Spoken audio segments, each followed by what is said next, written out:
نفسي بنور من فؤادي. السلام علیکم ورحمۃ اللہ وبرکاتہ. ریڈیو HRDF میں خوش آمدید. کیا اللہ یہ نہیں دیکھتا؟ ایک بار گلف میں رہنے کے دوران دوست اور گھر والے دفتر آئے. وہ اپنے بچے اور بیوی کے ساتھ گھر جا رہے تھے. وہ الوداع کہنے آئے تھے. گھر لے جانے کے لیے سامان بھی خرید کر لے آئے تھے.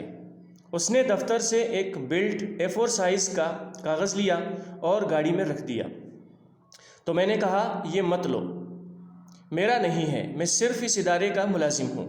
یہ سن کر اس نے جواب دیا کہ ایک پیپر کا بلٹ ہی تو ہے، کوئی مسئلہ نہیں، ان سب چیزوں میں سے نکال لیں تو کون جانے گا. ملک میں ان سب چیزوں کی قیمت آسمان چھو گئی ہے. یہ بچوں کو لکھنے سکھانے کے لیے ہے اور یہ دفتری اوقات بھی نہیں ہے. ہمارے علاوہ یہاں کوئی نہیں ہے، کوئی اس کو جاننے اور دیکھنے والا بھی نہیں ہے. اس کے 5 یا 6 سال کے بیٹے نے اس سے پوچھا، ابا جان کیا اللہ یہ نہیں دیکھتا؟ جواب دینے سے قاصر وہ تھوڑی دیر کے لیے خاموش ہو گیا. اس نے اس کاغذ کو لے کر اپنے بیٹے کو دیا اور کہا، یہ کاغذ لے لو، میں دفتر میں اس کی قیمت ادا کر دوں گا. یہ کبھی مت بھولنا کہ اللہ ہمیں دیکھ رہا ہے. اس نے مسکراتے ہوئے سر ہلایا. پھر وہاں سے دوست اور اس کے گھر والے الوداع کہہ کر چلے گئے. کئی سال گزرنے کے بعد بھی وہ سوال آج بھی یاد آتا ہے کہ ابا جان کیا اللہ یہ نہیں دیکھتا؟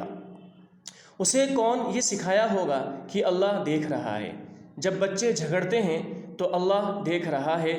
جھگڑا نہ کرو، جھوٹ نہ بولو، کسی سے کچھ نہ چراؤ، نماز پڑھو، روزہ رکھو، قرآن پاک کی تلاوت کرو، اخلاق حسنہ رکھو ورنہ اللہ سزا دے گا وغیرہ کے سبق ان والدین ہی نے اس بچے کو سکھائے ہیں.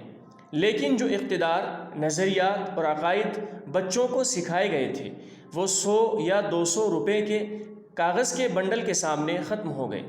یہ بات ذہن کو پریشان کر دیتی ہے کہ اس بچے کے ذہن میں کیا خیالات آئے ہوں گے جب اسے اس کو سکھائے گئے اسباق کے برعکس کام کرتے دیکھنا پڑا.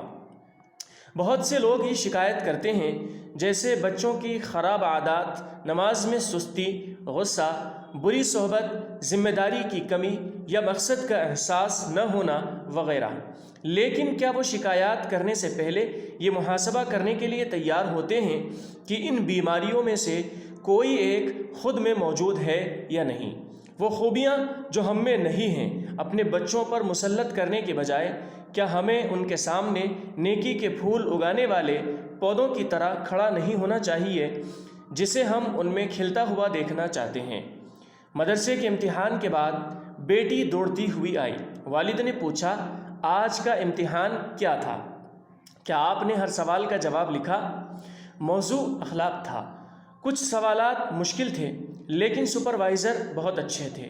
انہوں نے اخلاق کی کتاب کے سوالات اور جوابات پر مشتمل صفحات پھاڑ کر دے دیے اور نقل کرنے میں میری مدد کی.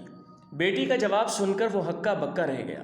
اسے ابھی تک یہ واضح نہیں ہوا ہے کہ یہ اخلاق کس قسم کا ہے.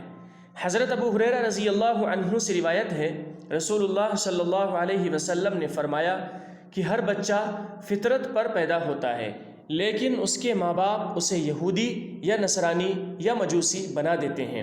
بالکل اسی طرح جیسے ایک جانور ایک صحیح سالم جانور جنتا ہے.